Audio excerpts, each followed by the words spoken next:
नमस्कार। आज हम राष्ट्रीय स्वयंसेवक संघ मतलब आरएसएस पर बात कर रहे हैं।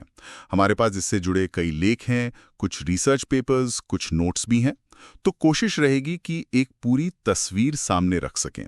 हाँ, मकसद यही है कि आरएसएस कैसे बना, उसकी सोच क्या है, वो काम कैसे करता है और आज के समय में उसकी क्या जगह है, इसे थोड़ा समझा जाए। एक बात जो मुझे इन सब स्रोतों को देखते हुए बड़ी दिलचस्प लगी, वो ये कि ये संगठन देखिए खुद को तो सांस्कृतिक और सामाजिक कहता है। हाँ, ये बात वो हमेशा कहते हैं। पर राजनीति और समाज पे इसका असर देखिए, वो बहुत गहरा है। तो ये कैसे होता है, इसी को थोड़ा आज खोल कर देखते हैं। तो शुरुआत करते हैं एकदम शुरू से। 27 सितंबर 1925 नागपुर। जी। डॉक्टर केबी हेडगेवार ने इसकी स्थापना की और कहते हैं कि वीडी सावरकर के जो विचार थे हिंदुत्व को लेकर, उनसे वो काफी प्रभावित थे। हाँ, प्रेरणा वहीं से मिली ऐसा माना जाता है। और लक्ष्य क्या था कि भाई हिंदू समुदाय को एकजुट किया जाए, उनमें एक तरह का क्या कहते हैं शारीरिक और वैचारिक अनुशासन लाया जाए। बिल्कुल। और ये विचार फिर फैलाया गया शाखाओं के जरिए जो लोकल लेवल पे मिलती हैं और प्रचारकों के जरिए जो फुल टाइम वर्कर होते हैं। सही कहा। और विचारधारा की बात करें तो आरएसएस का जो मूल है वो हिंदुत्व है। हिंदुत्व। हाँ, अब देखिए स्रोतों के हिसाब से यहाँ हिंदुत्व का मतलब सिर्फ पूजा पाठ वाला धर्म नहीं है। अच्छा। बल्कि इसे एक तरह की सांस्कृतिक और राष्ट्रीय पहचान माना गया है। मतलब भारत को एक हिंदू राष्ट्र के रूप में देखने का नजरिया। पर दिलचस्प बात यह है, जैसा आपने भी कहा, कि संगठन कागजों पर तो कहता है कि हम गैर राजनीतिक हैं। हाँ, ये हमेशा सुनते हैं। लेकिन जो संघ परिवार है, हाँ, ये संघ परिवार वाला पॉइंट जरूरी है। बिल्कुल। तो संघ परिवार की जो वैचारिक धुरी है वो आरएसएस ही है। मतलब इसमें फिर आपकी राजनीतिक पार्टी जैसे बीजेपी भी आ गई, फिर वीएचपी है, एबीवीपी है, बजरंग दल है, ये सब। जी हाँ, ये सब संगठन और भी कई हैं, ये सब आरएसएस की विचारधारा से ही प्रेरणा लेते हैं। भले ही वो कागज पर अलग हों। हाँ, स्वतंत्र दिखते हैं पर वैचारिक जुड़ाव है। और अभी जो प्रमुख है सरसंघचालक, वो 2009 से डॉक्टर मोहन भागवत हैं। अच्छा, ये तो इस संगठन और विचारधारा की बात। रोजमर्रा में क्या होता है, ये शाखाएं कैसे काम करती हैं? देखिए, शाखाएं इनकी रोज की गतिविधि का केंद्र हैं। सुबह या शाम को लगती हैं। वहाँ आपको शारीरिक कसरत मिलेगी, योग, कुछ खेल भी होते हैं। और साथ में ये जरूरी है, वैचारिक चर्चाएं होती हैं, समाज सेवा के काम भी होते हैं। अच्छा। और महिलाओं के लिए भी उनका एक अलग विंग है, राष्ट्र सेविका समिति। राइट। और जोर किस पर रहता है?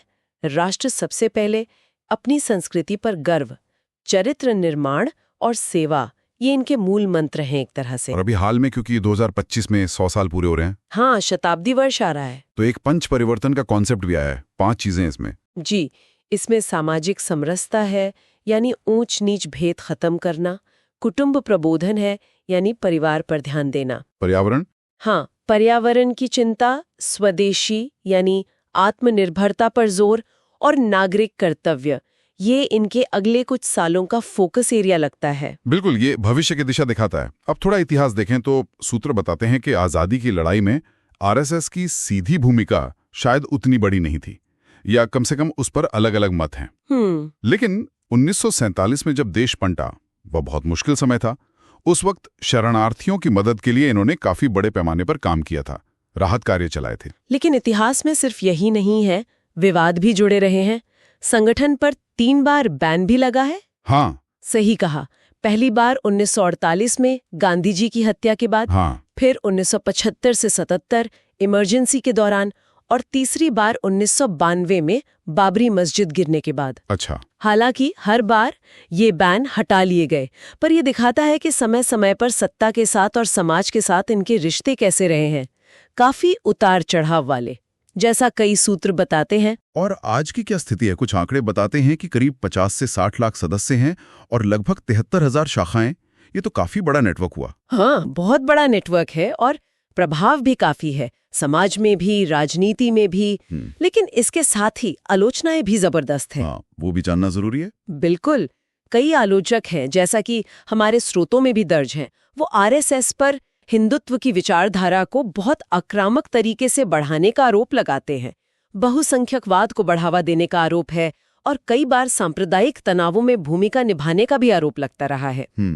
कुछ पश्चिमी स्रोत तो इसकी तुलना यूरोप के पुराने दक्षिणपंथी या फांसीवादी आंदोलनों से भी करते हैं। जाहिर है संगठन इन सब आरोपों को पूरी तरह नकारता है। हाँ, ये स्पष्ट करना जरूरी है कि ये आरोप स्रोतों में है, हम बस उन्हें बता रहे हैं। जी बिल्कुल। तो अब 2025 करीब है, 100 साल आगे का क्या प्लान है, क्या दिख रहा है? स्रोत बताते हैं कि अब फोकस थोड़ा और बढ़ रहा है, जैसे दुनिया भर में जो हिंदू हैं उनके हितों की बात करना। अच्छा, ग्लोबल लेवल पे। हाँ, फिर जो पिछड़े और वंचित समुदाय हैं उन तक पहुंचना, और जाहिर है अपना जो शाखा नेटवर्क है और सेवा के काम है उनको और मजबूत करना। एक और चीज, इनकी जो मजदूर शाखा है, भारतीय मजदूर संघ यानी बीएमएस, बीएमएस, उसने भारत में जो ट्रेड यूनियन का काम है उसे क्लास स्ट्रगल मतलब वर्ग संघर्ष वाले लेफ्ट के नजरिए से हटाकर राष्ट्रीय एकता पर फोकस करने की कोशिश की है। ये भी आरएसएस की सोच से जुड़ता है। तो अगर हम सब बातों को समेटें तो क्या तस्वीर बनती है?